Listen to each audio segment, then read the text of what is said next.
नमस्कार दोस्तों। देखिए साथियों, कल अपन ने वाचन विधि को अच्छे से जान लिया था। इसके भेद कौन कौन से हैं, किसको वाचन विधि कहा जाता है और कौन कौन से प्रश्न इसमें से बनते हैं। द्रुत वाचन, गंभीर वाचन, इनके उद्देश्य को अच्छे से जाना। और आज देखते हैं साथियों अगली विधि। नेक्स्ट विधि आपकी दे रखी है साथियों द्विभाषी विधि, 25 नंबर। जिसने भी साथियों हिंदी की शिक्षण विधियों को अच्छे से पढ़ लिया है तो वो प्रत्येक सब्जेक्ट में इनके काम में आने वाली हैं। द्विभाषी विधि, जिसमें दो भाषाओं का ज्ञान करवाया जाता है। इसके प्रवर्तक थे डॉडसन। H.N. शास्त्री ने द्विभाषी विधि को व्याकरण विधि व प्रत्यक्ष विधि के मध्य सेतु कहा है। यह सी-टेट में पूछा गया है। H.N. शास्त्री ने द्विभाषी विधि को व्याकरण विधि और प्रत्यक्ष विधि दोनों के मध्य का सेतु कहा है। तो किसने कहा, यह नाम आप ध्यान में रखें, H.N. शास्त्री ने। थोड़ा सा इसको समझते हैं साथियों पहले कि द्विभाषी विधि, दो भाषाओं का ज्ञान तो इसमें करवाया जाता है। इतनी बात तो आपके समझ में आ गई, लेकिन वास्तव में कहते किसको हैं? यह द्विभाषी विधि विदेशों में काम में ली जाती है साथियों। जैसे वहां की मातृभाषा है, वहां की मातृभाषा, और एक है लक्षित भाषा, यानी जो आपका लक्ष्य है, जिसको आपको सीखना है, वो भाषा। तो मातृभाषा और लक्षित भाषा दोनों को, या इस मातृभाषा का ज्यादा प्रयोग करते हुए लक्षित भाषा को आपके द्वारा सीखा जाता है। यह है आपकी द्विभाषी विधि। अब देखिए इसमें क्या दे रखा है आगे। यह विधि मूल रूप से अंग्रेजी, फ्रेंच, जापानी भाषाओं को पढ़ाने के लिए काम में ली जाती है। इस विधि के माध्यम से मातृभाषा तथा विदेशी भाषा दोनों का एक साथ प्रयोग करके विदेशी भाषा को सिखाया जाता है। और एक छोटा सा प्रश्न बनता है इसमें, द्विभाषी पद्धति का क्षेत्र नहीं है, तो ये प्राथमिक जो कक्षाएं, छोटी कक्षाएं हैं, उनमें इसका उपयोग नहीं किया जाता है, क्योंकि छोटी कक्षाओं में सोचने समझने की जो शक्ति है वो इतनी विकसित नहीं हो पाती है। और इसमें द्विभाषी विधि में थोड़ा सा क्या है, दिमाग का ज़्यादा इस्तेमाल करना पड़ता है। दोनों भाषाओं को साथ साथ में आप पढ़ रहे हैं, एक भाषा का यूज किया जा रहा है दूसरी भाषा को सीखने में। तो ये आरपीएससी सेकंड ग्रेड के में क्वेश्चन आया हुआ है आपके 2019 में। अब देखिए बहुत ही महत्वपूर्ण पार्ट है आपका सूक्ष्म शिक्षण। जिन्होंने भी बीएड किया है, एसटीसी की है, उनमें आपको अच्छे से बताया गया है। सूक्ष्म यानी छोटा सा शिक्षण सिखाया जाता है, यानी कम समय में आपको ज्ञान दिया जाता है या अधिगम करवाया जाता है, वही आपका सूक्ष्म शिक्षण है। प्रवर्तक इसके डी एलन है, सहयोगी एचिसन व रॉबर्ट ब्रूस। तो दोनों को याद रखें आप। इसके सहयोगी कौन थे? एचिसन व रॉबर्ट ब्रूस। 1963 में इसके बारे में बताया गया, जानकारी दी गई सूक्ष्म शिक्षण के बारे में। इसका उद्देश्य साथियों अध्यापकों में शिक्षण कौशलों का विकास करना, न कि छात्रों में योग्यता का विकास करना। जब आप बीएड करते हैं तो लेसन प्लान करके जाते हैं, और वहां पर जो छोटे बच्चे हैं, विद्यार्थी हैं, उनको आप सिखाते हैं। तो आप उस समय एक अध्यापक के तौर पर जाते हैं, उनको पढ़ाते हैं, शिक्षण करवाते हैं, जिससे आपके कौशलों का क्या होता है, शिक्षण कौशलों का विकास होता है इससे। और ये छात्रों के लिए किसी प्रकार की योग्यता का विकास इसमें नहीं होता है।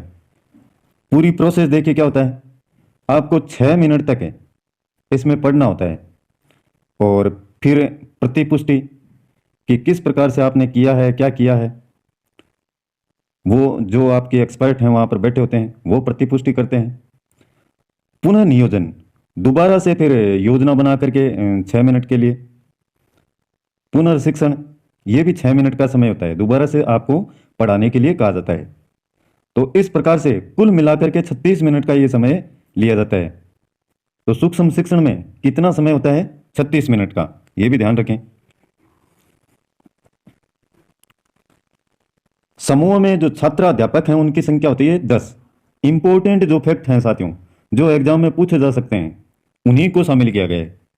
और इतना तो कम से कम आपको पढ़ना ही है, बहुत ही महत्वपूर्ण है ये सारे के सारे। और इनमें से आपको एग्जाम में क्वेश्चन भी मिल जाएंगे।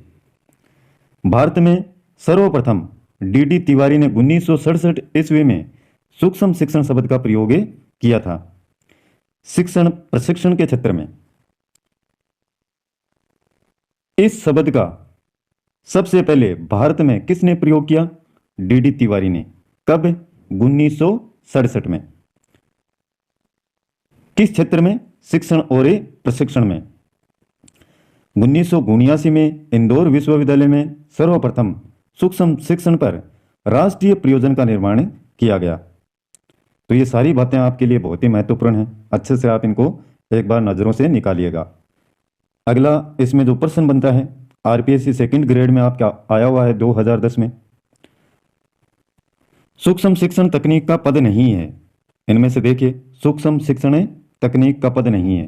पाठ योजना, शिक्षण सन, पुनः शिक्षण सन, चर्चा सन, ये नहीं है। बाकी पाठ योजना भी आप करते हैं सूक्ष्म शिक्षण के दौरान, शिक्षण सन इसको बोला जाता है। पुनः शिक्षण सन दोबारा से भी आप इसको पढ़ाते हैं। शिक्षण सन उसको बोला जाता है जब आप पहले पाठ योजना तैयार की, उसके बाद में आपने पढ़ाना शुरू किया, और फिर प्रतिपुष्टि के बाद में दोबारा से योजना बना करके पुनः शिक्षण करवाते हैं। तो मैं समझता हूँ यहाँ तक आपके किसी प्रकार की दिक्कतें नहीं आनी चाहिए। फिर भी कोई बात आपके अगर समझ में नहीं आती है तो आप दोबारा से पूछ सकते हैं। अगला है आपका शिक्षण कौशल। ये कुछ इंपॉर्टेंट फैक्ट्स हैं साथियों, इनको आप ध्यान रखेंगे। एनसीईआरटी ने 7 शिक्षण कौशल माने हैं। कितने? 7। किसने माने? एनसीईआरटी ने। और एलन एम रेयोन ने 14 शिक्षण माने हैं। ये मनोवैज्ञानिक हैं, बीके पासी हैं, उन्होंने 13 शिक्षण माने हैं।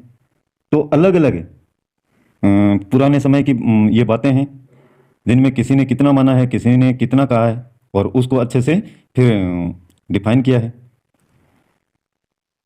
और इन सारी बातों से निकल करके आते हैं कि शिक्षण कौशल के 3 ही अंग हैं। जो मुख्य अंग है वो कितने हैं? 3। लेकिन ध्यान में रखना, आपको इनके भी एग्जाम में पूछ लिया जाए कि एलन एम रेयोन ने कितने शिक्षण बताए, तो 14, एनसीईआरटी ने 7, बीके पासी ने 13। और मुख्य जो हैं शिक्षण कौशल के 3 ही अंग हैं। एक है प्रत्यक्ष ज्ञान। प्रत्यक्ष ज्ञान का मतलब होता है साथियों, जैसे कोई वस्तु है आपके सामने या कोई मिठाई पड़ी है, अब उसको सूंघ करके आप आइडिया लगा लेते हैं कि ये कौन सी मिठाई है। या कोई मटका पड़ा है, अब ये मटका किसका है? लोहे का बना है, स्टील का बना है, या मिट्टी का बना है? इस बात की जानकारी आपको पता चल जाती है देखने मात्र से। क्यों? क्योंकि ये प्रत्यक्ष आपके सामने है। प्रत्यक्ष का मतलब यही होता है कि जो वस्तु आपके सामने है उनको आप अपने अनुभव के आधार पर उनके बारे में जानकारी प्राप्त कर लेते हैं, तो उसी को कहते हैं प्रत्यक्ष ज्ञान। और इसके कई तरीके हैं, सूंघ करके, देख करके, छू करके। तो इस प्रकार से आप इनके बारे में जानकारी प्राप्त कर सकते हैं। लेकिन पहले से इनके बारे में क्या होता है, आपको थोड़ा बहुत ही अनुभव होता है, जानकारियां होती हैं। एक है आपका संज्ञान। संज्ञान में कोई भी वस्तु या विषय वस्तु, उसके बारे में पूर्ण जानकारी आपको नहीं होती है, लेकिन आप अपने मस्तिष्क का या दिमाग का इस्तेमाल करके उसके बारे में जानकारी प्राप्त करते हैं, वह है आपका संज्ञान। उसको क्या कहते हैं? संज्ञान। यानी मानसिक प्रक्रिया है एक संज्ञान। और एक है आपकी क्रिया। जो भी कार्य आपके द्वारा एक्टिविटीज की जाती हैं वो क्रिया है। तो ये कौशल के 3 अंग हैं साथियों प्रमुख। एक बात और साथियों, कि जहां पर भी आपको ऐसा लगे कि सर ये तो पार्ट मेरे बिल्कुल ऊपर से गया, तो कमेंट का ऑप्शन खुला हुआ है साथियों। वो इसीलिए खोला गया है कि आप अपनी प्रतिक्रिया दे सकें। जो मेरे को ऐसा लगेगा कि योग्य है, बताना चाहिए इसको, तो उसके बारे में जानकारी दी जाएगी। बाकी कमेंट बहुत से आते हैं, सभी कमेंटों को देखा जाता है। ऐसे नहीं कि नज़रअंदाज उनको कर दिया जाए, नहीं, बिल्कुल प्रत्येक कमेंट को देखा जाता है, लेकिन साथियों आपको भी विदित है कि प्रत्येक कमेंट का जवाब देना संभव नहीं है। अगला है आपका प्रस्तावना कौशल, पाठों स्थापना, विन्यास, प्रेरणा। प्रस्तावना किसी भी चैप्टर या विषय वस्तु के बारे में छोटे से पैराग्राफ में उस पाठ में या विषय वस्तु में क्या होना है, क्या होगा, ये सारी जानकारियां किसमें होती हैं? आपकी प्रस्तावना में। पाठों स्थापना, किस प्रकार से वो पाठ है, उसमें विषय वस्तु शामिल की गई है, वो है पाठ्य स्थापना। और विन्यास, प्रेरणा, उसको क्रियान्वयन करना, उसका क्रिया एक्टिविटीज उसमें दर्शाना, ये सारी बातें हैं विन्यास प्रेरणा में। तो देखिए इसमें जो प्रस्तावना कौशल है, पाठ्य स्थापना, विन्यास, प्रेरणा, ज्ञात से अज्ञात की ओर। ज्ञात होता है, थोड़ी बहुत जानकारियां होती हैं, लेकिन जो अज्ञात है, जिनके बारे में नहीं जानते हैं, वहां तक पहुंचना। और कम से कम 4%, अधिकतम 5 प्रश्नों को शामिल इसमें कर सकते हैं। प्रस्तावना का अंतिम प्रश्न समस्यात्मक होना चाहिए। प्रस्तावना का क्या है? अंतिम प्रश्न समस्यात्मक।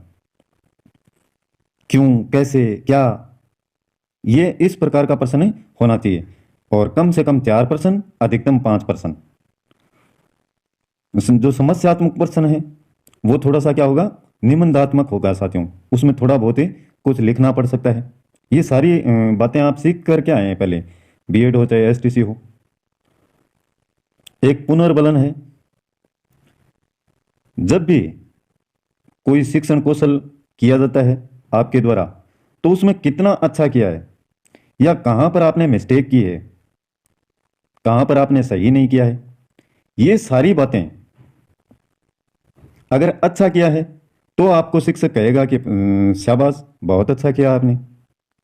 तो इसको कहते हैं सकारात्मक पुनर्बलन।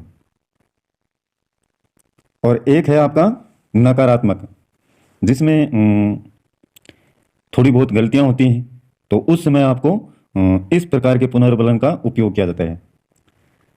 कौशल का सर्वप्रथम प्रयोग किया था हल ने, यह बात ध्यान में रखें आप। कौशल का सर्वप्रथम, पुनर्बलन या कौशल का सर्वप्रथम प्रयोग किसने किया? हल ने। पुनर्बलन अधिगम का मुख्य आधार है। अधिगम का मुख्य आधार कौन है? पुनर्बलन। जब भी किसी को पुनर्बलन दिया जाता है तो उसको क्या मिलती है? मोटिवेशन, अभिप्रेरणा मिलती है, और उससे अपने अधिगम को और ज्यादा अच्छा कर सकता है। उसका जो कौशल है उसमें बढ़ोतरी होगी। तो ये टॉपिक है साथियों, छोटी छोटी बातें हैं, लेकिन थोड़ा सा इनको क्लियर किया जाए तो और भी ज़्यादा आपके बेहतर हो सकता है।